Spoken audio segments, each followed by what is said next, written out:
आभार व्यक्त करता हूं। अध्यक्ष महोदय, चंद्रयान-3 की सफलता हमारे लिए निश्चित रूप से एक बहुत बड़ी उपलब्धि है, जैसा आपने भी अभी अपने संबोधन में कहा है, क्योंकि एक तरफ दुनिया के कई ऐसे विकसित देश हैं जो हमसे कहीं अधिक साधन संपन्न होते हुए भी चांद पर पहुंचने के लिए अब भी प्रयासरत हैं, तो वहीं दूसरी तरफ बेहद सीमित संसाधनों के से चांद के दक्षिण ध्रुव पर पहुंचने वाले हम दुनिया के पहले देश बन गए हैं। अध्यक्ष महोदय,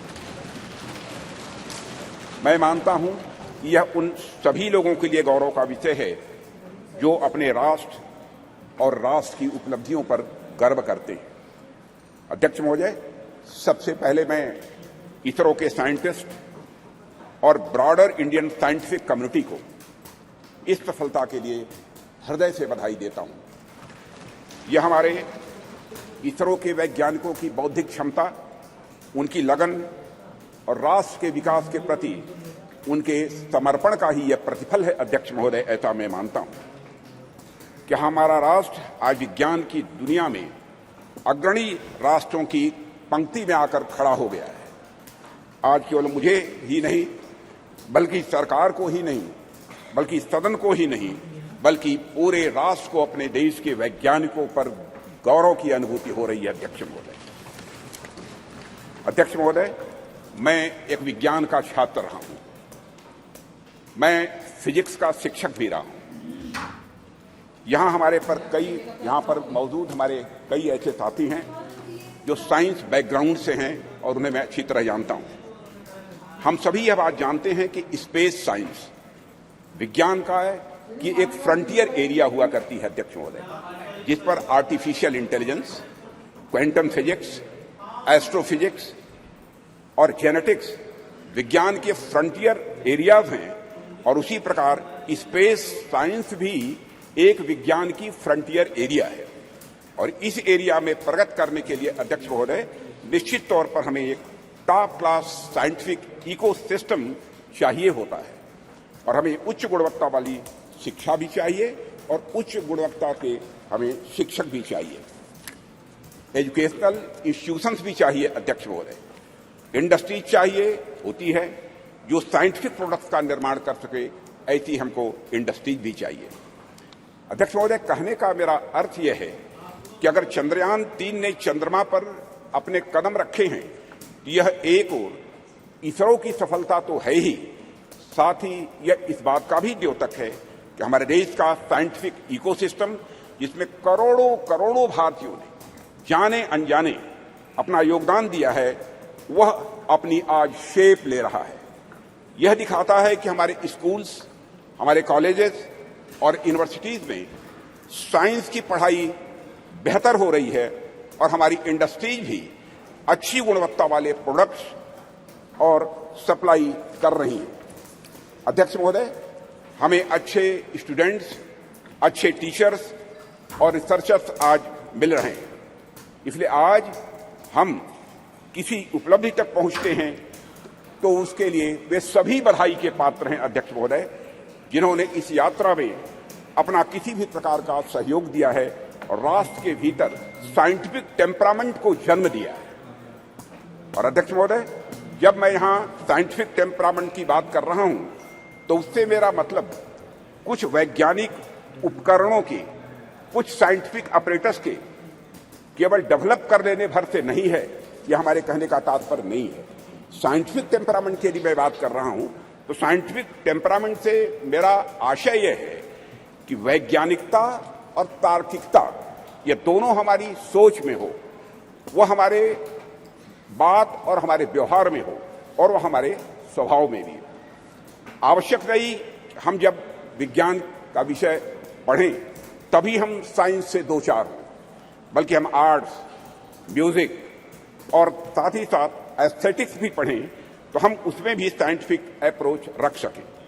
मैं इस साइंटिफिक टेम्परामेंट की यहां पर अध्यक्ष महोदय बात कर रहा हूं, और हम सब इस संबंध में बड़े भाग्यशाली हैं अध्यक्ष महोदय कि यह टेम्परामेंट प्राचीन काल से ही हम भारतवासियों को विरासत में मिला हुआ है। आप देखें, चाहे हमारे प्राचीन ग्रंथ वेद हों या फिर उपनिषद देख लें या फिर स्मृति ग्रंथ देख लें, सर्वत्र आपको विज्ञान या फिर विज्ञान से युक्त विचारों के दर्शन करने को मिलेंगे।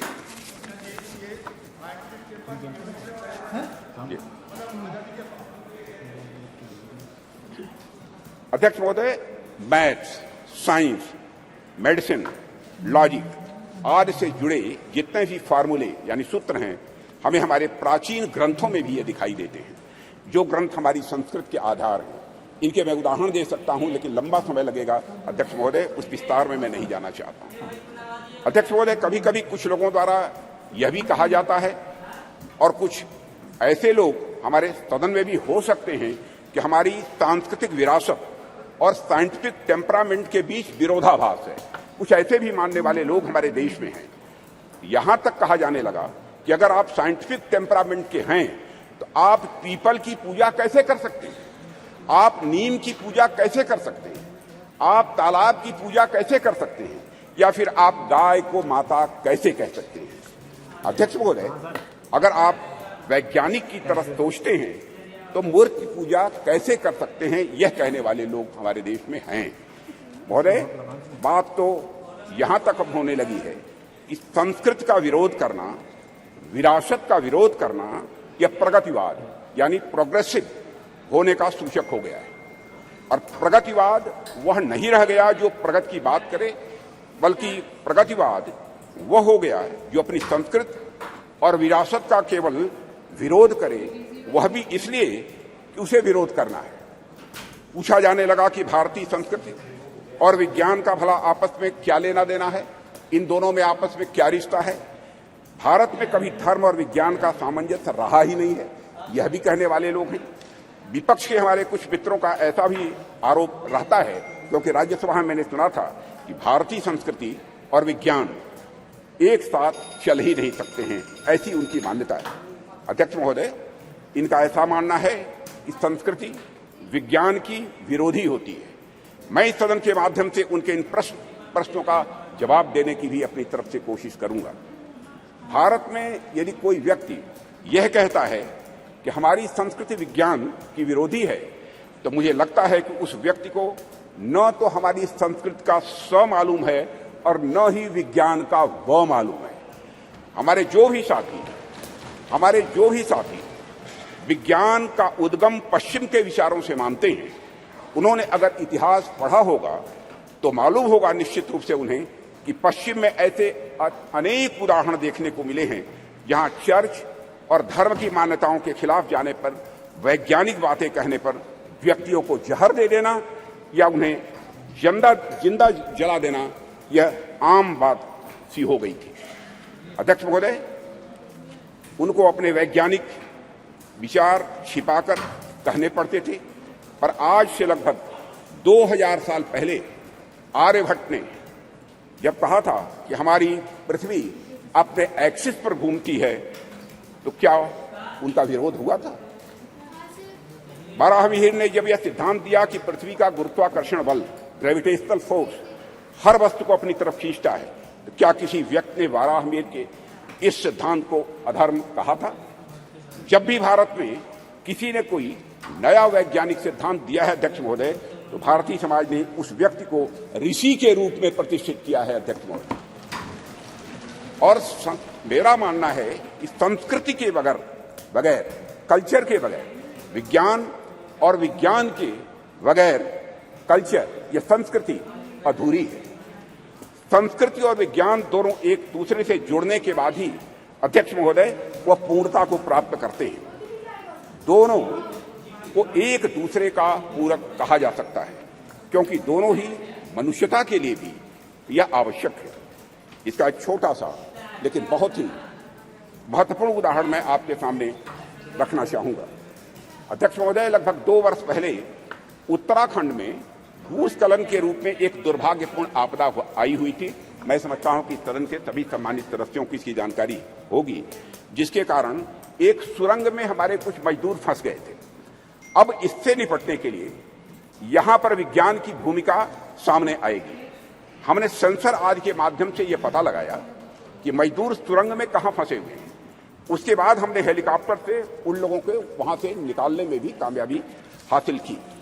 लेकिन अध्यक्ष महोदय, जैसे ही सुरंग से पहले मजदूर को बाहर निकाला गया, अन्यथा कोई न ले, जैसे ही मजदूर को सुरंग से बाहर निकाला गया, बाहर निकलते ही इसने दोनों हाथ ऊपर करके बड़ी तेजी के साथ जय घोष किया, बद्री विशाल की जय। अध्यक्ष महोदय, इस वाकये ने सारी दुनिया को बताया कि धर्म और विज्ञान किस तरह से यह आपस में जुड़े हुए हैं।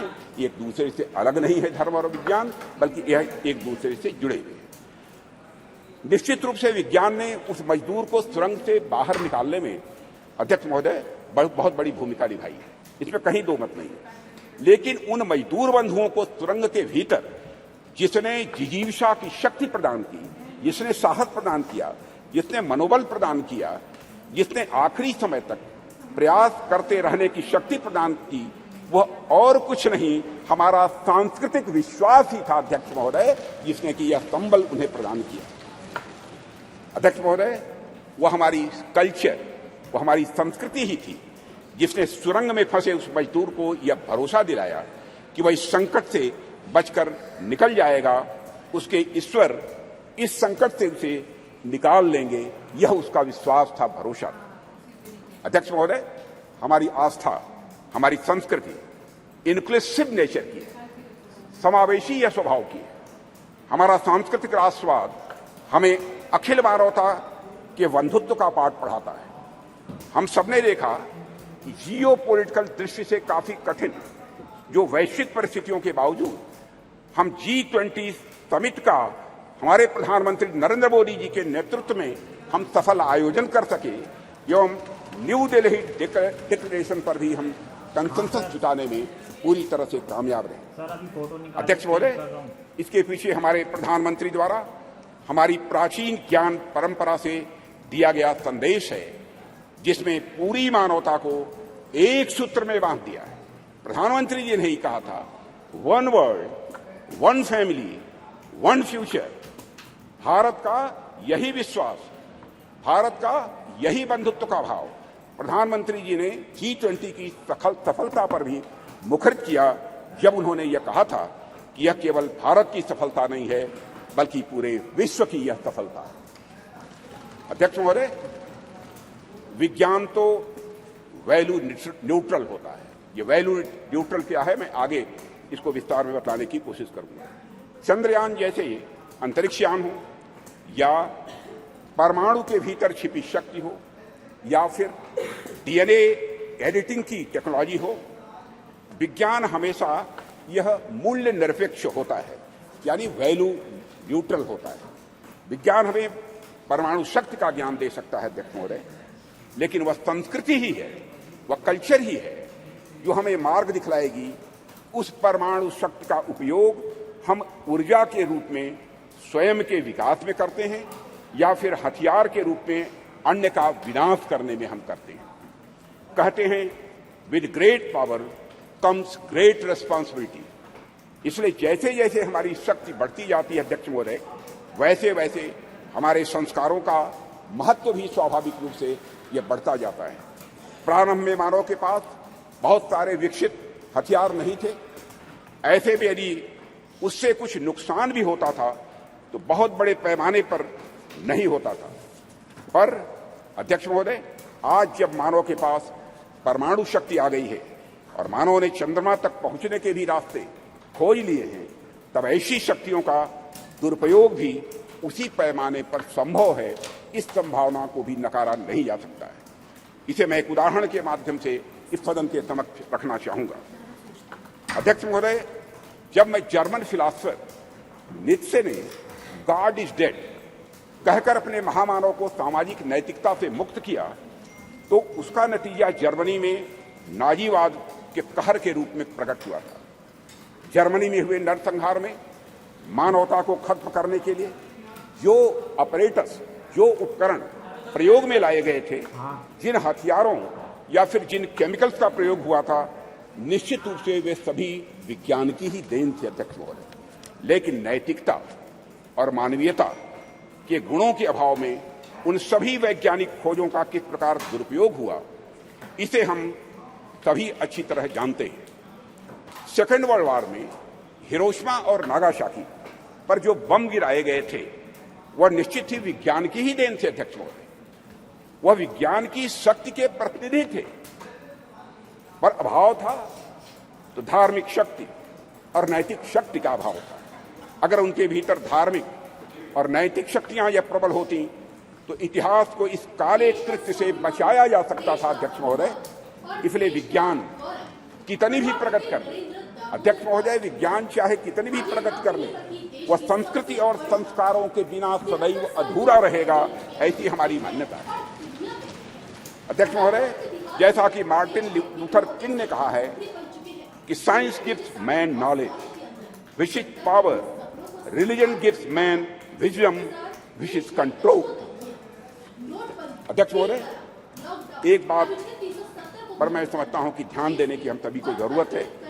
जिस टेक्नोलॉजी का इस्तेमाल वैज्ञानिक किसी यान को चांद या मंगल पर भेजने के लिए करते हैं, कमोबेश उसी टेक्नोलॉजी का इस्तेमाल मिसाइल में भी काफी हद तक किया जाता है। पहला उपयोग मानवता के विकास में होता है अध्यक्ष महोदय, जबकि दूसरा उपयोग मानवता के विनाश में होता है। पर अपना अपना सबका इंटरेस्ट है, सबकी अपनी अपनी रुचि है कि कुछ राष्ट्रों का ध्यान पहले वाले उपयोग पर अधिक होता है और कुछ राष्ट्रों का ध्यान दूसरे वाले उपयोग पर अधिक होता है। अध्यक्ष महोदय, कई बार कुछ लोगों का यह भी आरोप रहता है अब देश में ऑलरेडी जमीनी विकास के इतने कार्य करने के लिए पड़े हैं जिसमें रिसोर्सेज की जरूरत है, संसाधनों की जरूरत है, तो ऐसे में चंद्रयान जैसे मिशन भेजने की क्या आवश्यकता है। अध्यक्ष महोदय, इन प्रश्नों का भी जवाब मैं आपकी अनुमति से इस सदन के समक्ष रखना चाहूंगा। जब हम इस प्रकार के मिशन भेजते हैं या फिर हम किसी प्रकार की वैज्ञानिक प्रगति हम करते हैं तो इसका जमीनी विकास से किसी भी प्रकार का विरोधाभास नहीं होता है। हम यदि स्पेस रिलेटेड कोई भी मिशन भेजते हैं तो बाहरी तौर पर दिखने में सिर्फ स्पेस से रिलेटेड यह लग सकता है हम सबको, लेकिन वास्तव में उसका प्रभाव आम जनमानस पर भी पड़ता है। इस सच्चाई को भी नकारा नहीं जा सकता। अध्यक्ष महोदय, हमारे यह स्पेस प्रोग्राम्स भारत का तो नाम रोशन करते ही हैं, लेकिन साथ ही साथ इन मिशन का जो बहुआयामी उपयोग होता है उसका प्रभाव आम जनता के ऊपर भी बहुत ज्यादा पड़ता है। स्पेस मिशन हमें अनेक प्रकार से सहायता प्रदान करते हैं, जैसे यदि हम इसके माध्यम से रेनफॉल पैटर्न यानी वर्षा होने का जो पैटर्न है इसका बेहतर प्रेडिक्शन यदि कर रहे हैं तो हमारे किसान बंधु बांधवों के लिए फायदेमंद आज हो रहा है। यदि हम इसके माध्यम से चक्रवात, साइक्लोन को यदि हम प्रेडिक्ट करते हैं तो हमारे कोस्टल एरियाज में रह रहे लोगों के लिए भी अध्यक्ष महोदय यह लाभदायक हो। इस प्रकार के प्रेडिक्शंस हमारे मछुआरों के लिए लाभदायक सिद्ध होंगे। यह तो मैंने एक दो उदाहरण केवल दिए हैं अध्यक्ष महोदय। बाकी स्पेस एप्लीकेशन से डेवलपमेंट में जो मदद मिलती है उससे भी मैं समझता हूं सदन के अधिकांश सदस्य अच्छी तरह परिचित होंगे। इन सबसे भी महत्वपूर्ण बात यह होती है कि जब भी हम इस प्रकार के मिशन स्पेस में या फिर चंद्रमा और सूर्य की ओर भेजते हैं तो सुदूर गांव में बैठे किसी बच्चे के मन में साइंटिफिक टेम्परामेंट स्वाभाविक रूप से जगता है और उसके भीतर भी इस बात की अलख जगती है अध्यक्ष महोदय कि वह भी आगे चलकर कुछ ऐसे ही करेगा। उसके अंदर यह प्रेरणा आती है कि एक दिन वह भी वैज्ञानिक बनकर भारत का नाम दुनिया में रोशन करेगा, और यही कुछ करने की तमन्ना ही अध्यक्ष महोदय राष्ट्र को स्वाभाविक रूप से आगे ले जाने का काम करती है। चंद्रयान 3 की सफलता से कितने रामानुजन, कितने भाभा या साराभाई अपने लक्ष्य की ओर आगे बढ़े होंगे यह हमें आज नहीं कुछ वर्षों के बाद यह पता लगेगा। अध्यक्ष महोदय, हमारे प्रधानमंत्री मोदी जी के नेतृत्व में हम संस्कृति और विज्ञान दोनों को समान रूप से महत्व देते हुए आगे बढ़ रहे हैं, और ऐसा बिल्कुल भी नहीं है, ऐसा बिल्कुल भी नहीं है कि यदि हम एक को महत्व दे रहे हैं तो दूसरे का महत्व कम हो जाएगा। यह कोई जीरो सम गेम नहीं हुआ करता है अध्यक्ष महोदय। अध्यक्ष महोदय, हमारे ऋषियों मनीषियों ने बरसों पहले विज्ञान को न केवल धर्म के साथ जोड़ा, बल्कि लोगों को इसके व्यवहारिक ज्ञान के बारे में भी बतलाया है। उनका मानना था यदि विज्ञान को सुव्यवस्थित ढंग से संवार कर मनुष्य के वेलफेयर के लिए, उनके कल्याण के लिए लगाया जाए तो स्वाभाविक रूप से वह अपने आप धर्म बन जाता है। यही वजह है कि हमारे वेद, उपनिषद, दर्शन आदि जितने भी धर्म ग्रंथ हैं उनमें विज्ञान स्वाभाविक रूप से यह पिरोया हुआ हम पाते हैं। उदाहरण के तौर पर वैदिक रिचुअल्स में, 16 सूत्रों में ज्योमेट्री का सिद्धांत ये निहित पाए जाते हैं। जैसे मैं बतलाना चाहूंगा इस सदन को अध्यक्ष महोदय, जैसे हवन कुंड हम बनाते हैं तो अभी हमारे प्राचीन ज्योमेट्रिक कंसेप्ट पर ही आधारित होता है। यह बिल्कुल हमारी जनता के मन में, उनकी सोच में यह पूरी तरह से रचा बसा है। और यही कारण है कि बड़े बड़े वैज्ञानिक भी सांस्कृतिक विरासत की महत्ता को अच्छी तरह स्वीकार करते हैं। अध्यक्ष महोदय, अभी चंद्रयान 3 की सफलता के नायक डॉक्टर यश सोमनाथ, जिनका पूरे सदन ने अभिनंदन किया, उनके साथ सारे वैज्ञानिकों का अभिनंदन किया, श्री डॉक्टर यश सोमनाथ जी ने भी इस बात की ओर इशारा किया था कि वेदों में कई सारी वैज्ञानिक पृष्ठभूमि वाली बातें कही गई। भारत के प्रसिद्ध गणितज्ञ श्रीनिवास रामानुजन का तो संस्कृत के प्रति इतना गहरा विश्वास था कि वे अपने गणित के क्षेत्र में किए गए किसी भी कार्य को स्पिरिचुअलिज्म, अध्यात्म का ही वह अंग मानते थे।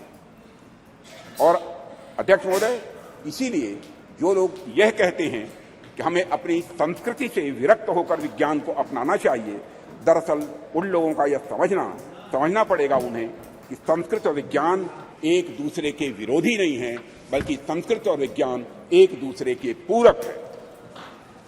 अध्यक्ष महोदय, मैं देश का रक्षा मंत्री हूं, रक्षा मंत्रालय का दायित्व मेरे ऊपर है और देश की सुरक्षा का कार्यभार देख रहा हूं। जब मैं यहां आ रहा था तो मैं रास्ते मैंने सोचा कि चंद्रयान 3 की सफलता को देश के रक्षा मंत्री होने के नाते मैं किस नजरिए से देखता हूं। इस पर भी मैंने अपनी कुछ बातें आपके सामने में रखना चाहूंगा। मैं अपनी बात पर आऊं, इसके लिए मैं आपको थोड़ा पीछे भी ले जाना चाहूंगा अध्यक्ष महोदय, और कुछ एक उदाहरण भी इस सदन के समक्ष आपके माध्यम से रखना चाहूंगा। आप सभी सदन के लोग अच्छी तरह अवगत हैं कि कुछ ही समय पहले हमारे प्रधानमंत्री मोदी जी के प्रयासों से काशी तमिल संगमम का भव्य और सफल आयोजन किया गया था। उसके कुछ समय बाद ही सौराष्ट्र तमिल संगमम का भी आयोजन उनके द्वारा किया गया था। अध्यक्ष महोदय, इसके पहले का एक और उदाहरण देखिए कि सरकार के प्रयासों से कैसे उज्जैन में बाबा महाकाल के क्षेत्र में भव्य कॉरिडोर का निर्माण किया गया।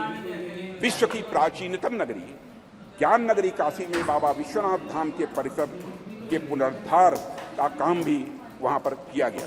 प्रधानमंत्री मोदी जी ने बाबा विश्वनाथ के चरणों में श्रद्धा के सुमन अर्पित किए अध्यक्ष महोदय। और राम मंदिर का एक और उदाहरण इसके साथ ही अध्यक्ष महोदय में देना चाहूंगा। जो रामचंद्र जी देश के जनमानस में निवास करते हैं, उन राजा जी को अयोध्या में निवास करना कितना मुश्किल कार्य हो गया था। जाने कितनी पीढ़ियां इस प्रतीक्षा में ही निकल गई कि रामलला के मंदिर का निर्माण कभी होगा कि नहीं होगा। सैकड़ों वर्षों से राम मंदिर बनने का सपना पाले बैठे उन भक्तों ने इसे बस एक सपना भर ही मान लिया था, कभी न पूरा होने वाला सपना ऐसा मान लिया था। पर माननीय प्रधानमंत्री जी के नेतृत्व में सरकार का प्रयास देखिए अध्यक्ष महोदय कि आज अयोध्या में राम मंदिर के निर्माण का कार्य बड़े जोर शोर के साथ चल रहा है। और अध्यक्ष महोदय, राष्ट्र में सांस्कृतिक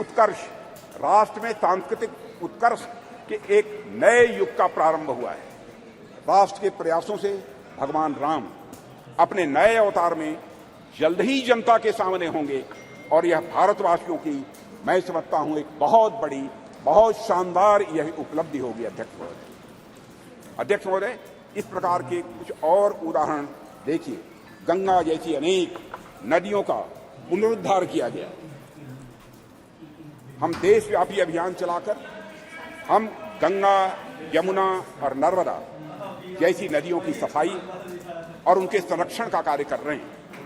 ऐसे ही अनेक उपक्रम सरकार द्वारा किए जा रहे हैं जो हमारी संस्कृति और परंपरा से जुड़ी चीजों को सहेजने और सुरक्षित रखने का वो काम कर रहे हैं। अध्यक्ष महोदय, आप सभी राष्ट्र के उपयुक्त विकास के लिए अनेक प्रकार की सुरक्षा से भी मैं समझता हूं सदन के सम्मानित सदस्य अच्छी तरह अवगत होंगे। आप सभी सीमा सुरक्षा, आर्थिक सुरक्षा, सामाजिक सुरक्षा, खाद्य सुरक्षा, ऊर्जा सुरक्षा और पर्यावरण सुरक्षा के बारे में मैं समझता हूं हम सभी समय समय पर चर्चा भी करते रहे। अब तो पूरी हिम्मत है, पूरी हिम्मत है, पूरी हिम्मत है, पूरी हिम्मत है।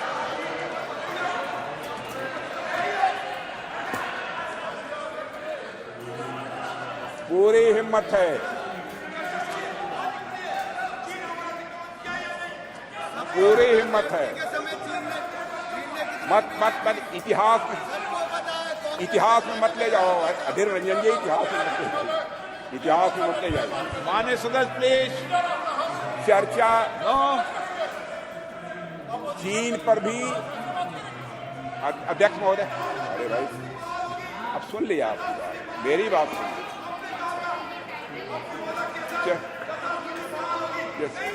माननीय सदस्य आपको मौका देंगे जब आप बोलना सबको पर्याप्त समय पर्याप्त अवसर मिलेगा।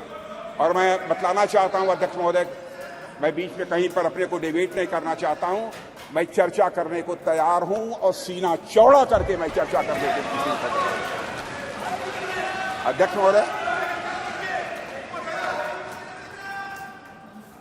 महोदय, आप सभी राष्ट्र के उपयुक्त विकास के लिए अनेक प्रकार की सुरक्षा से हमारे सदन के सम्मानित सदस्य अवगत होंगे। आप सभी सीमा सुरक्षा, आर्थिक सुरक्षा से अवगत होंगे। आप सभी सीमा सुरक्षा, आर्थिक सुरक्षा, सामाजिक सुरक्षा और खाद्य सुरक्षा, ऊर्जा सुरक्षा और पर्यावरण सुरक्षा के बारे में भी अवगत होंगे। अब तो स्पेस और साइबर सुरक्षा, स्पेस और साइबर सिक्योरिटी जैसे नए नए डायमेंशन की इसमें जुड़ गए हैं अध्यक्ष महोदय। पर इनके साथ ही अध्यक्ष महोदय, सिक्योरिटी का एक और भी आयाम है जिसमें सुरक्षा उतनी ही आवश्यक है जितनी बाकी सब में है, और वह डायमेंशन है हमारी संस्कृति का, हमारी कल्चर का। और इसे मुझे कोई नाम देना हो तो उसे मैं सांस्कृतिक सुरक्षा और कल्चरल सिक्योरिटी का नाम यहां देना चाहूंगा। और अध्यक्ष महोदय, जब मैं यहां कल्चर अथवा संस्कृति के बारे में कुछ कह रहा हूं तो उससे मेरा मतलब हमारी जीवन पद्धति से, हमारे लाइफ सिस्टम से। संस्कृति से मेरा मतलब हमारे खान पान, वेशभूषा, रीति रिवाज, रहन सहन और हमारे विचारों से है। अध्यक्ष महोदय, मैं किसी राष्ट्र की अस्मिता को अक्षुण्ण रखने के लिए जिस तरह से वहां की सीमाई सुरक्षा और बाकी अन्य चीजों की सुरक्षा आवश्यक होती है, उसी प्रकार उसकी अस्मिता को बनाए रखने के लिए वहां की संस्कृति की सुरक्षा भी उतनी ही आवश्यक होती है। और अध्यक्ष महोदय, और इन उदाहरणों से मैंने यह स्पष्ट करने का प्रयास किया है कि हमारी सरकार भारतीय सांस्कृतिक विरासत को तवज्जो देते हुए सांस्कृतिक सुरक्षा के प्रति भी उतनी ही गंभीर है जितनी अन्य बाकी सुरक्षा के प्रति हमारी सरकार गंभीर है। अध्यक्ष महोदय, आज जब यहां पर चंद्रयान की चर्चा हो रही है, तो मैं सांस्कृतिक पुनर्जागरण के इन उदाहरणों को आपके सामने क्यों रख रहा हूं। अध्यक्ष महोदय, वैसे तो ये दोनों निश्चित रूप से अलग अलग विषय हैं, इसमें कहीं दो मत नहीं है, पर ध्यान से देखेंगे तो यह सदन के सभी सम्मानित सदस्य यह पाएंगे कि इनके भीतर एक गहरा संबंध है, इन दोनों के बीच एक गहरा रिश्ता है। अध्यक्ष महोदय, विश्व का इतिहास उठाकर कोई देखे तो आप पाएंगे कोई भी ऐसा राष्ट्र नहीं है, कोई भी ऐसा समाज नहीं है जिसने सांस्कृतिक पुनर्जागरण के बिना आर्थिक, सामाजिक, राजनीतिक और वैज्ञानिक प्रगति की हो। दुनिया में कोई देश नहीं मिलेगा। जब तक संस्कृति समाज को जीवंत नहीं करती, उन्नत नहीं करती, उसे एक दिशा नहीं देती, तब तक समाज जड़ बना रहता है। और अध्यक्ष महोदय, अगर हम और आप अपनी गरिमा, अपनी आगामी पीढ़ी को यही बताएंगे अब तक हमारा जितना वैज्ञानिक विकास हुआ है वह केवल बाहर देशों के ज्ञान की नकल पर ही हुआ है, तो क्या हम अपने बच्चों को इस क्षेत्र में किसी भी सूरत में आगे बढ़ा पाएंगे? धीरे हमारे अंग्रेजों ने अगर हमें अब तक यही पढ़ाया हो कि हमारा सारा का सारा ज्ञान दूसरे देशों की कॉपी भर है, उनकी नकल भर है, तो क्या श्री डॉक्टर सोमनाथ एवं इसरो की अन्य वैज्ञानिक भारतीय ज्ञान के बल पर अध्यक्ष महोदय कभी चांद तक पहुंचने का सपना शायद वह कभी न देख पाए? अगर उन्हें इस बात का विश्वास हुआ, अगर उनके मन में संकल्प जगा, तो इसलिए कि उन्हें मालूम था उनके पूर्वज आर्यभट्ट थे, उनके पूर्वज वराहमिहिर थे, उन्हें मालूम था कि उनके पूर्वज भास्कराचार्य थे, उनके पूर्वज ब्रह्मगुप्त थे और उनके पूर्वज सवाई जय सिंह थे अध्यक्ष महोदय। इसलिए उनको यह प्रेरणा प्राप्त हुई। अध्यक्ष महोदय, हम सोचे कि एक बच्चा है जिसे समाज की प्रगति में केवल विदेशी नाम पढ़ाए जा रहे हैं, दूसरा बच्चा है जिसे ऐसे नाम पढ़ाए जा रहे हैं जो उसके अपने समाज से रहे। ऐसे में किस बच्चे से आप अधिक कॉन्फिडेंस और मनोबल की उम्मीद करेंगे? यह स्वाभाविक है अध्यक्ष महोदय कि वैसे तो मुझे बाहरी नामों से कोई इतराज नहीं है अध्यक्ष महोदय, ज्ञान विज्ञान में उनका भी महत्वपूर्ण योगदान है, यह भी मैं स्पष्ट करना चाहूंगा। पर हमारे बच्चों के मन मस्तिष्क में केवल और केवल बाहरी नाम यदि छाए रहे तो ऐसी स्थिति में बच्चा अपने बल पर समाज के विकास के सपने को जीवन में कभी नहीं देख सकता है। उसमें सपने भी आएंगे तो बाहर के समाज के विकास के ही सपने आएंगे। इसलिए अध्यक्ष महोदय, जब हम महिलाओं और छोटी बच्चियों को इंस्पायर करने की बात करते हैं तो हमें यह प्रयास करते हैं कि उनके सामने विमेन आइकन का उदाहरण रखें।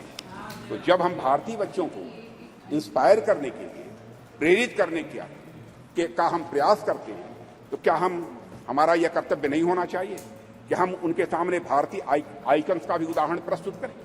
इसलिए अगर हमें अपने समाज, अपने राष्ट्र को आगे ले जाना है अध्यक्ष महोदय, हम अपने समाज और संस्कृति से सीखें, हमारे अपने आइकन्स को अपने बात व्यवहार में प्रतिष्ठित करें और उनका अनुकरण करें। यही हम सभी के लिए श्रेयस्कर होगा।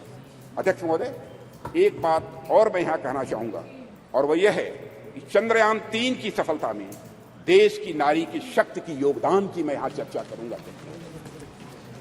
पूरा सदन अच्छी तरह जानता है कि इस मिशन में महिला साइंटिस्ट का भी बहुत बड़ा महत्वपूर्ण योगदान है। यह मिशन अगर इतना सफल हो पाया है तो इसके पीछे हमारे देश की नारी शक्ति का समर्पण, उनका त्याग और राष्ट्र को नई पहचान देने की उनकी तमन्ना रही है अध्यक्ष महोदय। और संसद का यह विशेष सत्र नारी शक्ति वंदन विधेयक को समर्पित सत्र है, इसलिए इसकी मैं चर्चा कर रहा हूं। और ऐसे में मैं नारी शक्ति वंदन विधेयक को इसरो की महिला साइंटिस्ट और उनके साथ भारत की पूरी फीमेल साइंटिफिक कम्युनिटी को कृतज्ञ राष्ट्र की ओर से प्रस्तुत यह मैं उपहार के रूप में इसे मैं देखता हूं नारी शक्ति वंदन को अध्यक्ष। और यह सदन और राष्ट्र इसरो की महिला साइंटिस्ट और हर भारतीय बेटी को यह नमन करता है, उनकी सराहना करता है और उनके प्रति कृतज्ञता प्रकट करता है अध्यक्ष महोदय। अध्यक्ष महोदय, अपनी बातों विस्तार रूप में मैं यहां रखना चाहूं तो यह है कि चंद्रयान 3 की सफलता कोई एक्सेप्शन नहीं है या कोई अपवाद नहीं है। यह सहस्राब्दियों से चली आ रही हमारी सामाजिक, हमारी सांस्कृतिक और वैज्ञानिक धारा का एक स्वाभाविक और सहज रूप से विकास है अध्यक्ष महोदय। इस सफलता के सूत्र हमारे अतीत में ही छिपे हैं। ऐसा अतीत जहां वैज्ञानिकता एक स्वभाव के रूप में विद्यमान थी हमारे यहाँ, जहां विज्ञान और आस्था के बीच एक पूर्ण सामंजस्य था। हालांकि विदेशी आक्रांताओं के चलते कुछ समय के लिए थोड़ा पिछड़ापन आ गया था, पर हम एक बार फिर से हुंकार भरते हुए पहले से भी अधिक ताकत के साथ उठ खड़े हुए हैं और सूरज, चांद, तारे अब हम छूने के लिए तैयार हैं और वहां पहुंच रहे हैं अध्यक्ष महोदय।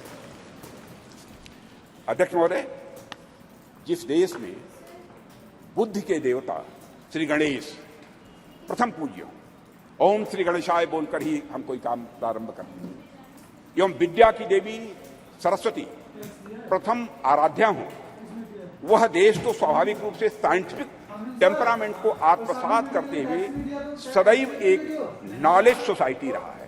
हमारे यहाँ कहा गया है तेजस्विनावधीतमस्तु, यानी मे व्हाट वी स्टडी बी रिम्प्लेंडेड, कि प्रार्थना करने वाले भारतीयों को सिर्फ चंद्रयान तक ही नहीं रुकना है अध्यक्ष महोदय, बल्कि उसके आगे जाना है। अभी अंतरिक्ष में अनेक लक्ष्य हमारा इंतजार कर रहे हैं। अभी हम भारतीयों को कई मानदंड यहाँ स्थापित करने हैं।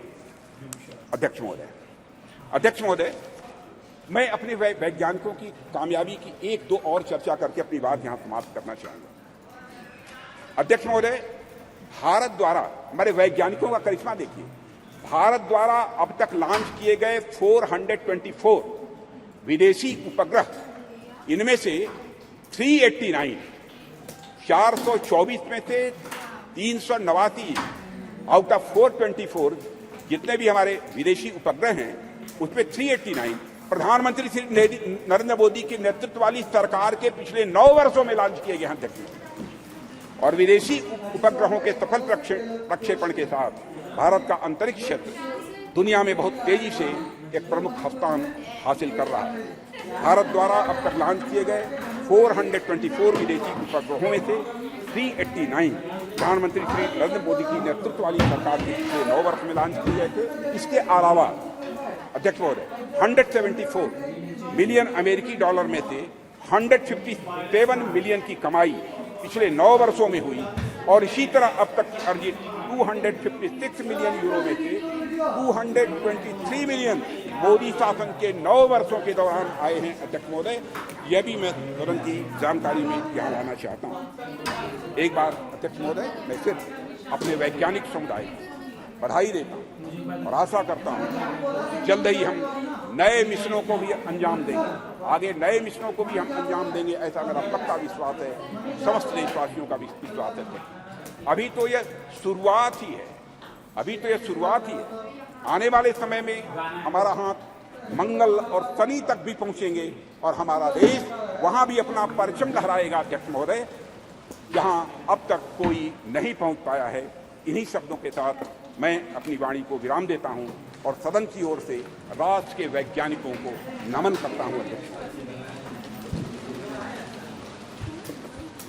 श्री शशि थरूर जी।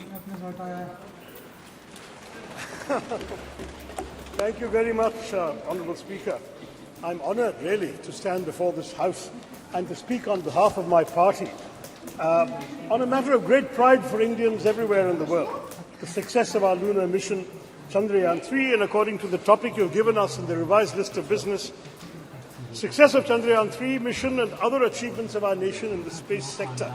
I think my respected friend, Sri Rajnath Singh, treated us to a lecture on a slightly different subject. But on August 23rd, Mr. Speaker, we scripted history as our unmanned moon mission's lander module made a flawless soft landing, making us only the 4th country to achieve this feat and the first to reach the uncharted south pole of Earth's only natural satellite, the moon. It is fitting, sir, that as you proposed, we observe August 23rd as National Space Day in future. How far we have come since the late 1950s, when a classic photograph by Henri Cartier-Bresson showed Indian rocket parts being transported on a bullock cart. Let me take you back, sir, nonetheless, to when our nation's scientists, led by Dr. Vikram Sarabhai, began to develop the contours of India's nascent space program in the early 1960s. Back then, the coastal village of Thumba, in the outskirts of Thiruvananthapuram, was identified as an ideal location, given its latitude and natural geological features, to allow for rocket launches and allied research.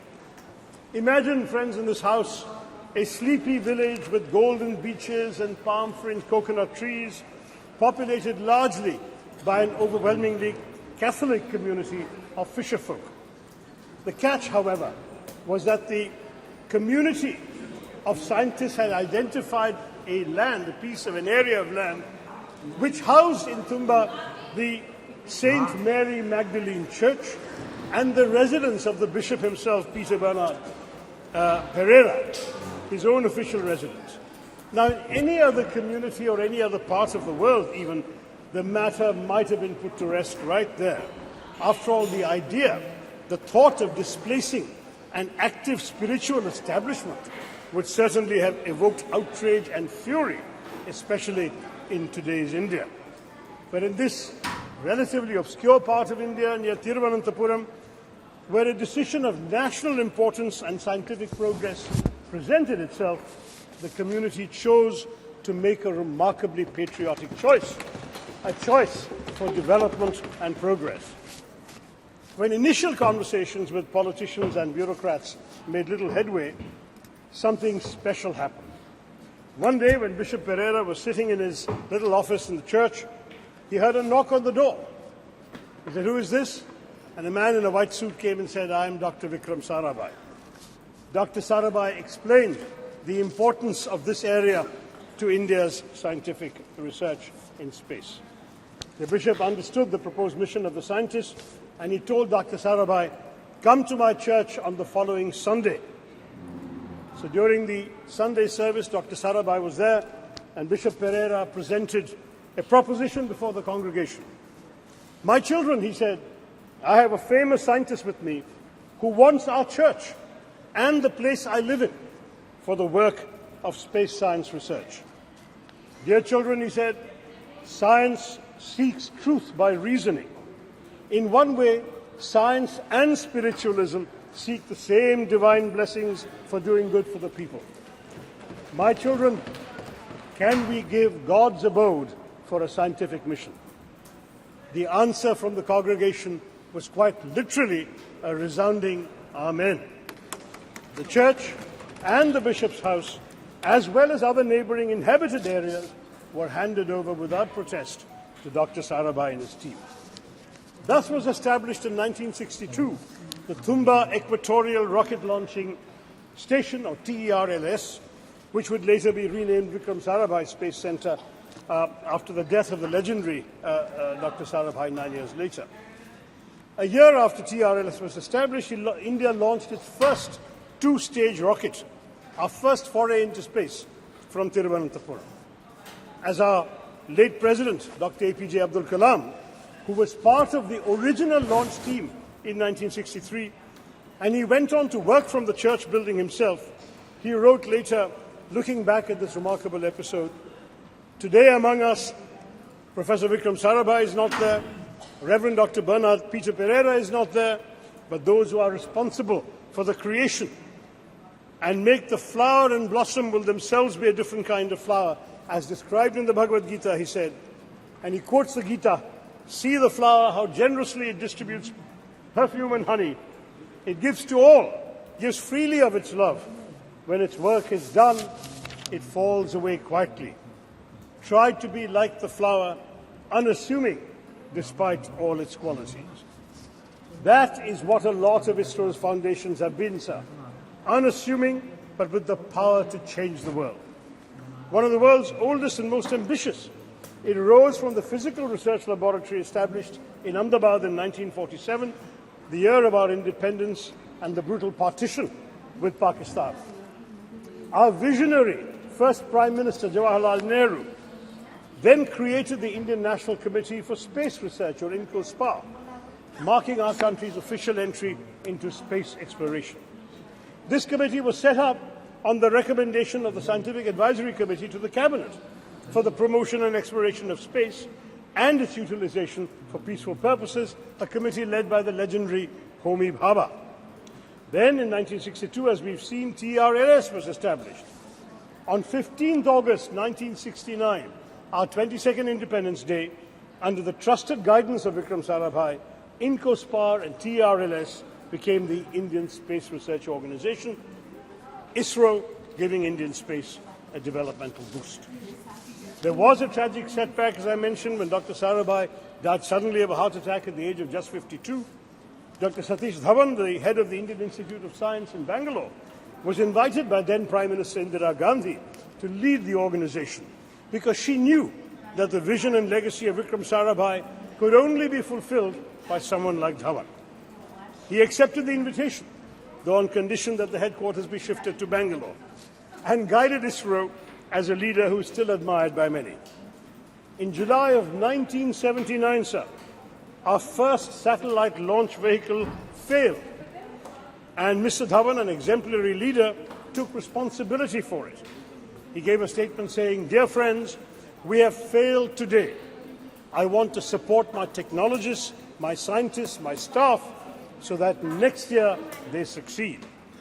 The very next year, they did succeed. This is ISRO's history. Every setback became a stepping stone to greater success. And so we Indians are proud of our space program for good reason. Since then, ISRO has undertaken missions to the moon, Chandrayaan 1, 2, and 3, and the failure of 2 became a stepping stone to the success of 3, to Mars, the Mangalyaan Mars Orbiter mission, and we have created our own launch vehicles and satellites. Moreover, of course, as the Speaker has said, India launched the Solar Observatory Aditya L1 this month and aims to put 2 or 3 people into low Earth orbits by the end of this year to emulate the legendary Rakesh Sharma, who orbited the planet on a Soviet spacecraft in 1984. Notably, Indian space research is the only program which has been a civilian program from the very beginning. We are focused on the development angle, like the use of space for rural development, weather forecasting, and communication, in addition to high-end research. And this, sir, is just the beginning. India's space program is set literally to skyrocket. Experts predict that India could account for at least 10% of the global space economy in the next decade, up sharply from 2% currently. India's space program bolsters our development, having made important contributions even in seemingly unrelated areas such as disaster management, education, healthcare, agriculture, fisheries, and urban planning. Moreover, it serves India's global diplomacy as well, sir, enhancing our credibility and influence. Those who once scoffed at the idea that a poor developing country aspired to send rockets into space must concede that India is now a technological force to be reckoned with in the world. To my mind, there is yet another sterling triumph within India's Chandrayaan moment. It has become a good occasion to recognize the alumni of unsung engineering colleges everywhere in India. Indians are rightly and justifiably obsessed with the IITs, but Chandrayaan 3's landing, especially 4 years after the failure of Chandrayaan 2, was attributable to many, many scientists from far less glamorous educational backgrounds. While the ISRO chairman, S. Somnath, is a product of TKM College of Engineering in Kollam, represented by my friend Premachandran, at least 8 of his other colleagues graduated from the College of Engineering, CET, Thiruvananthapuram. Somnath Institution was founded in 1956 by a successful Muslim cashew merchant, Tangal Kunju Musliar, abbreviated soon enough to TKM, and has gone on to establish a stellar local reputation, while CET in my constituency, established in 1939 as the first engineering college in then Travancore state, retains its record and repute as the premier engineering college in the state of Kerala. Yes, at least 7 more engineers from CET were involved in the Chandrayaan 3 success, and there were others, alumni from small engineering colleges in Tamil Nadu, in small towns throughout India.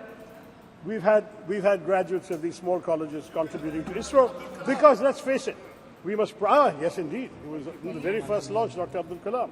We must proudly salute these alumni of unsung engineering colleges because they serve the public sector with dedication and are the backbone of national enterprises like ISRO. As I wrote on social media at that time, if IITians went to Silicon Valley, CETians took us to the moon.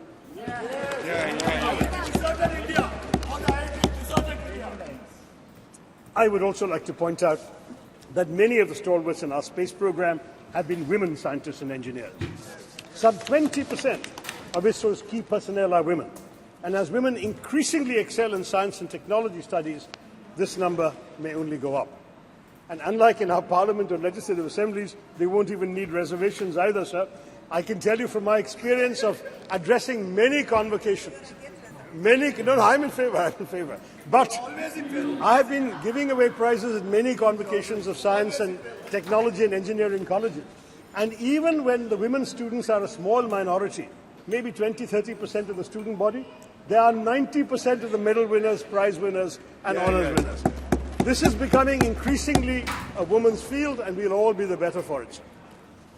Now, the only thing that disappoints me today is that some in the government seek to make this their moment to bask in glory and polarize the country by speaking as if all space endeavours only began in 2014. First in the ancient years of the Vedas, and then in 2014. I mean, that's what we're hearing today. Now, the truth is, sir, that our space successes are a consequence of continuity in our national governance, and what has been achieved today stands on the shoulders of many past achievements, as I have described to you with my stories earlier. Any mature democracy would recognize that grooming the brilliance of our scientists, developing infrastructure, R&D, and global synergies on technology cannot be achieved unilaterally by any one government. This is the achievement of successive years of making the right governance choices. For example, we've heard so much about Aditya L1 mission. It began in 2006, sir. It took 17 years to be conceived, planned, executed, and finally launched this year. Thus, the Chandrayaan triumph is truly pan-Indian. Across, I hope, the political divide, it does not belong to any one person or any one party. If we all came together yesterday to affirm the solidarity we all feel for women's reservation bill, let us also come together, sir, to recognize the collective contributions of all governments in bringing glory to India's space endeavours. But after all, who can deny India owes its remarkable progress in space exploration in large part to Pandit Nehru's dedication to developing a scientific temper amongst the Indian people, his understanding of technology's role in national development, and his faith in the country's scientists.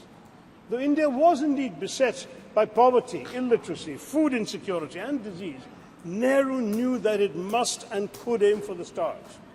We did not have much money, and we relied on ourselves. Nehru's doctrine of self-reliance, though he didn't use the word Atmanirbharta, the concept was there, within very tight budgetary constraints, had an enduring influence on India's space program, exemplified by ISRO's decision, even in this Chandrayaan-3, to take a slower, fuel-saving approach to the moon. Both Mangalyaan and Chandrayaan-3 were the least expensive ventures of their kind, costing about a tenth of equivalent NASA, NASA, the American space missions. They cost less even than Hollywood depictions of space. Mangalyaan costs less than the Hollywood film Gravity, and Chandrayaan costs less than Interstellar. The shoestring budget was only 615 crore. Not just, much cheaper than G20, what our government spent on it. But this is not just a small fraction of what the US spent, but not even a third of China's budget for its own moon mission. ISRO's last 40 years spending is equivalent to NASA's 6 months of expenditure. That is the history we have to understand, sir. But they should not be punished for it. I'm looking at my good friend Jitendra Singh there. The Department of Space's budget has shockingly been slashed by 8%, down to 12,553 crore from the 13,700 crore that we were all presented in the budget estimates, sir. The cuts are highest in space technology, including the Human Spaceflight Center, as well as developmental and operational projects involving satellite launch vehicles. And space science, including space missions, has been cut by 32%. Why? NASA, sir, has been allocated $25.4 billion in 2023, and ISRO has the equivalent of $1.5 billion. That is the situation, sir. Our government needs to be more generous. Now, I want to stress that ISRO's strengths extend well beyond frugality. With Chandrayaan-3, India has also demonstrated familiarity with the major types of interplanetary spacecraft: orbiters, landers, rovers. The Chandrayaan-3 rover is rudimentary, but it speaks to an important focus area for the Indian space program, the planning and implementation of high-tech scientific missions. The data from Chandrayaan-3's scientific instruments will be crucial because the mission will be the first to physically, chemically and thermally characterize the soil, subsoil and air near the moon's south pole on location. No other country has done this. India has some measure of technological superiority now compared to most other spacefaring countries, and it should press the advantage by going to more places in the solar system. And of course, we must conduct stellar science. The better space-based scientific instruments currently operated by India are largely concerned with Earth observation and remote sensing. With a focus on indigenous development of technologies and techniques, we have become a premier manufacturer of both launch vehicles and satellites and a sought-after provider of low-cost launch services to other countries. Our Polar satellite launch vehicle, with 24 successful flights, has a proven track record, and the world record that has been mentioned of the launch of 104 satellites in one go has already been applauded by the Honourable Speaker. So we have all of this to talk about. Chandrayaan-3's success strengthens the confidence with which India faces the world. The country has spent the year, as we all know, presiding over the G20, though as has been pointed out by my colleagues, we spent much more on it than we did on ISRO or on the Chandrayaan mission. But it is an influential voice for the global south. This adds to our prestige and our clout. We are also playing leading roles in other international bodies. How these relationships and how our global role generally, more broadly, will evolve remains to be seen. We are having unfortunate controversies going on this week with Canada. But nonetheless, the country's achievements in space undoubtedly strengthen our diplomatic hand, not least because of the respect they inspire in other countries. Thank you.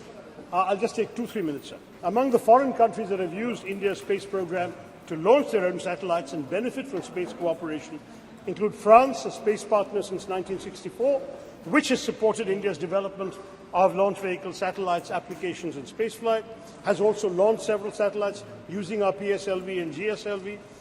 Russia, another long-term collaborator on various aspects of space exploration, including some of these same things, and Russia supplied key components for the crew module of Gaganyaan, and the US, with which India has a strategic partnership in space, covering areas such as Earth observation, satellite navigation, space science, planetary exploration, launch services, and human spaceflight. So France, Russia, and the US are all involved with us. And ISRO tells us that India has pursued bilateral and multilateral relations with space agencies and space-related bodies with the aim also of strengthening existing ties with these countries, taking up new scientific and technological challenges, refining our space policies, and defining international frameworks for exploitation and utilization of outer space for peaceful purposes.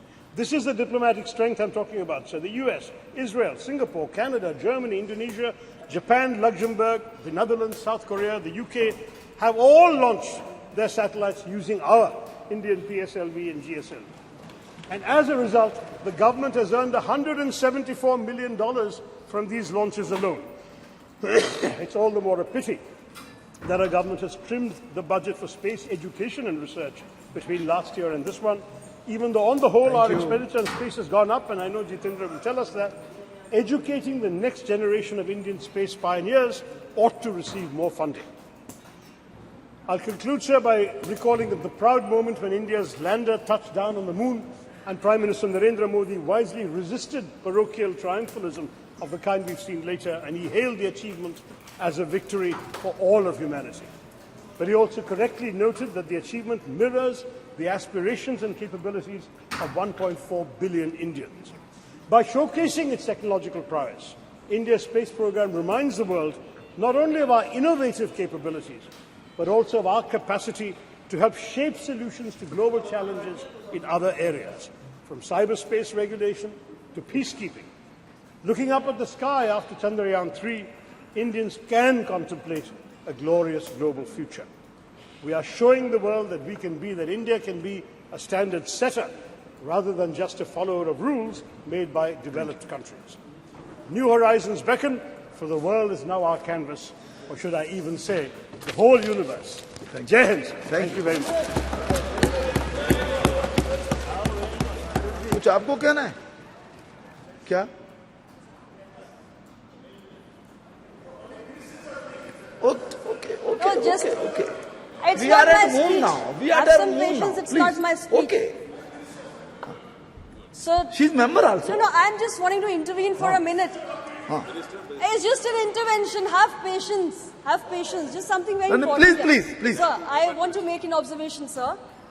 Dr. Shashi Tharoor ji, you're a very learned and senior member. It's very enriching to listen to his ideas every time he participates in the debate. So you said a lot of good things, sir. But I didn't want to disrupt him in the middle of his speech, but I hope I heard you correctly. You said something in between which I don't much agree to. So you mentioned, if I heard you correctly, I repeat, that there are lots of women, there are lots of girls who are entering the field of science and technology, and hopefully we would see many of them working under our space programs. So unlike our parliament, they wouldn't need reservation to be a part of the space program. I don't much agree to this, sir. It's not very appropriate. Okay. Please take it in a healthy light, sir. Okay, Just okay. yesterday, no, Ji, listen ji, to ji. me, sir. Let me complete. Just yesterday, we passed Ji, a very ji. historic bill providing reservation to women Shri inside A. Raja, the parliament. Ji. So it doesn't This- sound this- very appropriate because, women second. don't just आप बैठो, women आप तो have बैठिए। these here because of He their be done, आप तो बैठ जाइए, आप तो बैठ जाइए। जी, and we please. should never. नहीं, ये इस ढंग से डिबेट तो नहीं चल सकती. No. Please sit down. हाँ. जा बस क्विक. आप बैठ तो जाइए. It. नहीं, आप बैठ जाइए. Sir, your आप बैठ party जाइए. has supported this आप बैठ very जाइए. historic bill, Shri A. sir, Raja, which please. means you agree to the Okay, idea okay. of providing reservation आप- to women for अरे them बैठ to जाइए, reach इतना- vegan. जी. आप बैठिए please. Only A Raja. Only no. आप भी बैठ जाइए. बाद में बात कर लीजिएगा. Please mister A Raja. No. एक सेकेंड. आप मिस्टर थरूर बैठ जाइए. प्लीज बैठ जाइए. नो. भाई अधीर जी आप बैठिए. आप बैठ जाइए. आप बैठिए तो सही. आप भी बैठ जाइए ma'am. Nothing is going on now. Okay now please. अब एक सेकंड क्या कहना चाहते हैं आप?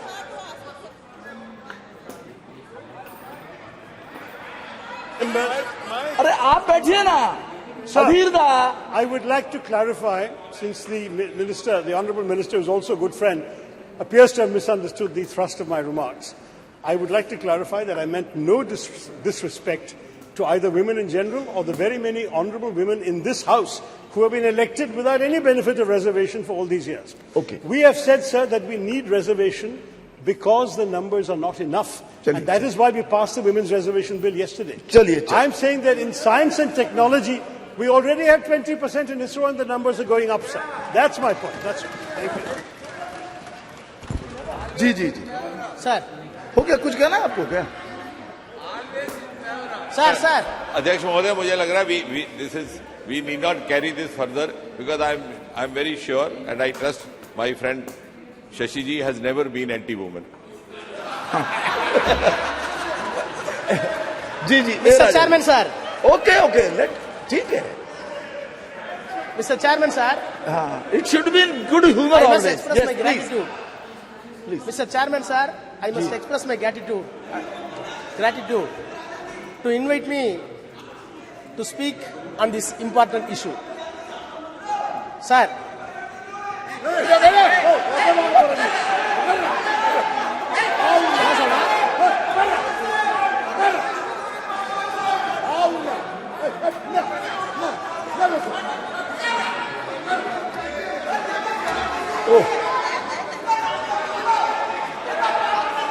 चंद्रमा पर इतना हल्ला गुल्ला नहीं होना चाहिए. हाँ जी प्लीज.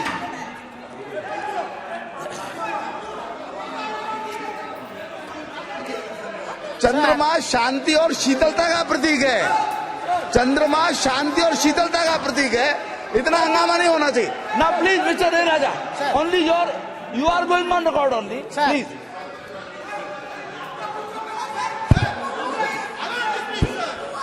आप बोलिए ना. Sir, how can you speak, sir? अरे नहीं, you can speak. आप बोलिए. House Please. must come for order. बैठिए. आप बैठ जाइए please. You are not helping the chair. आप बैठ जाइए प्लीज. बैठ जाइए. बैठ जाइए. हाँ please. Sir,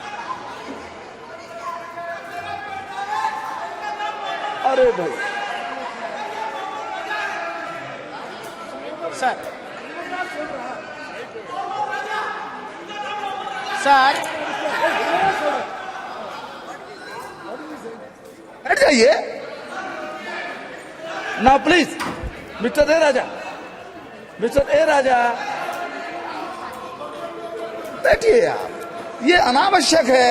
no no no please बैठ जाइए. आप बोलिए. Sir, what is this? What is this? Sir, yesterday also the same thing. Rakesh Singh ji, देखिए शुरू नहीं हुआ. Rakesh Singh ji, देखिए. Rakesh Singh ji, what?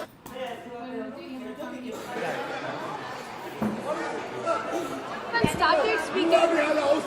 Sir, the chair should give us protection. Sir, what is this? Sir, every time they do this, sir. Please. ए राजा बोलिए. Sir. बोलिए. बोलिए. बोलिए. I must express my gratitude for granting me this opportunity to say a few words on Chandrayaan. Sir, of course, I decided not to speak because of my health. More specifically, the throat is not cooperating with my voice. However, having heard the speech which was delivered by the Honorable Defence Minister Rajnath Singh ji, I am confined to stand before few minutes before this August House. Sir, the Prime Minister was yesterday very magnanimous that no one can claim exclusive credit for Chandrayaan. It is a common efforts, endeavors put by the team of our scientists with political and scientific will. Sir, in spite of that, we must be very magnanimous on behalf of DMK. The role of the Prime Minister or this government bringing this Chandrayaan 3 cannot be undermined. We want to wish and greet the government. Sir, I will come to later part. Once universe and galaxy was treated as a riddle for mankind.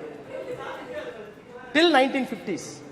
In 1950s, various countries, including USA, used to send satellites to the moon and other planets.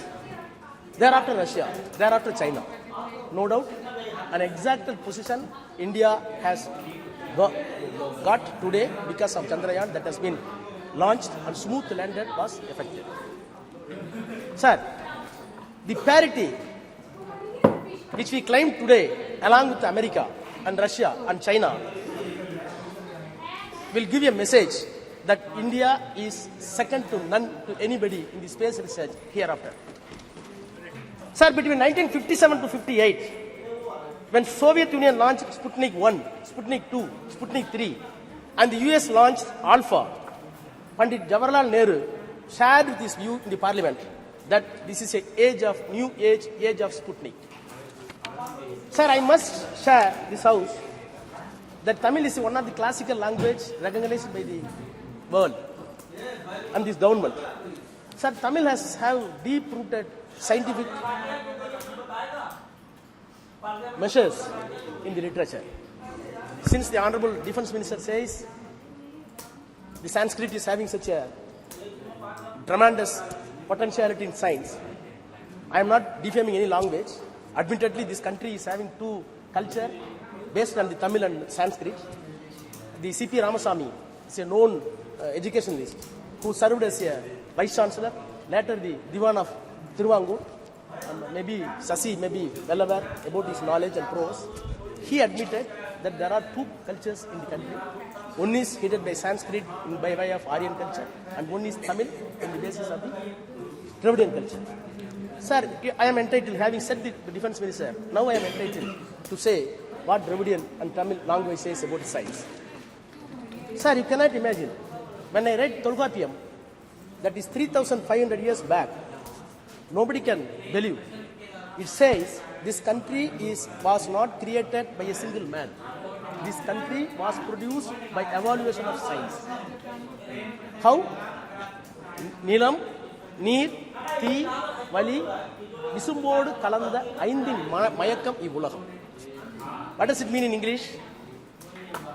Sir, there is a metabolical change out of water, land, fire, air and space, what we call Panchabuddhas. Panchabuddhas. The entire world that has been made because of these Panchabuddhas, you cannot create a new thing. New building has come. Does it mean to say Delhi weight has gone? No. For this bench, somewhere else a tree has been cut off. So this is the science which was later, after all 200 years back, it was scientifically put into a proper phrase that the weight of the universe is constant by Newton. 300 years back, English law says by Newton that the weight of the universe is constant. But whereas 3,500 years back, Nilam, Thi, Neer, Vali, Visumbu, Aindodu Kalanda Mayakam, metabolical change of the water, land, space, everything. So, are we not entitled to have tried for 3,000 years back? You should be. Sir, Tiruvalluvar, everybody believed that the earth is static. Other planets are revolving around, including sun. It was believed, even in the Christianity, even in the Hinduism, even in the Islam. But 2,500 years back, he said, Sulandrum Yerpinnadu Ulaham, Ulandrum Ulavetharai. He said, the earth is revolving. Earth is revolving 2,000 years back, Tiruvalluvar says. In spite of that, it is at the biggest of agriculture, at the biggest of flowing. This is a science.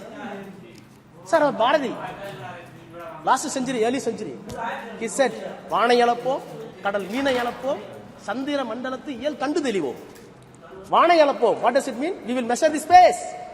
Poet Bharati, who is a scholar in Sanskrit, he said in Tamil, Vana Yalappo, we will measure the space.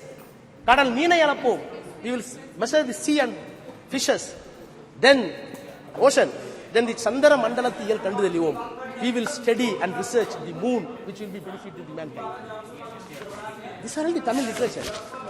You cannot find any Tamil literature as far as science. You cannot say one incident that the language Tamil is traveling as against the science. Sir, Bharati is being a Tamil and Sanskrit scholar. In spite of that, when the science comes, he did not shut down the mythological. He did not stick on the mythological value. Sir, today I am very proud as a student of Dravidian School of Thought, which was designed by Periyar EVR, and it was articulated by Dr. Annadurai, and it came to power after Kalaignar, respected our leader Dr. Kalaignar Karunanidhi. Along with them, today, the number one Chief Minister of Tamil Nadu, Honorable M.K. Muthuvel Karunanidhi Stalin, we welcome the measures that has been taken by the government to put the Chandrayaan in the correct orbit. By putting the Chandrayaan in the correct orbit, the mythological illusion that has been removed, that is a success of the Dravidian concept. Sir, by this time, I must extend my congratulations to all scientists, those who involved in the scientific team, in the space, more specifically the contribution of Tamilian. In Chandrayaan 1, Mailsami Annadurai. In Chandrayaan 2, Sivam. In Chandrayaan 3, Veera Muthuvel. Sir, these people are very proud. These people are not even went to private schools, private colleges. They belong to OBC. Very ordinary. They came from very ordinary gullible mass and studied in the government school. In spite of that, they contributed that India has reached the moon because of not the students from convent, not from the students of any other exalted institution abroad, by the government colleges and government schools. Sir, They did not know Hindi and Sanskrit. These scientists did not know Sanskrit and Hindi. They know only Tamil and English. In spite of that, they exalted such a position. Sir, I am looking back the history of space research since 1952, as put in my friend Shashi Tharoor. Sir, rightly he said, when Indian National Committee for Space Research, INCSR, was set up by the Pandit Jawaharlal Nehru under the chairmanship of Vikram Sarabhai, and later it was developed to renamed as ISRO. Sir, I am disturbed when such a remarkable phenomenon took place and the nation got pride. We must introspect other mode of thoughts and views. Sir, I heard the defense minister very patiently. I recall my memories and checked it up with documents in the parliament just 1 hour back.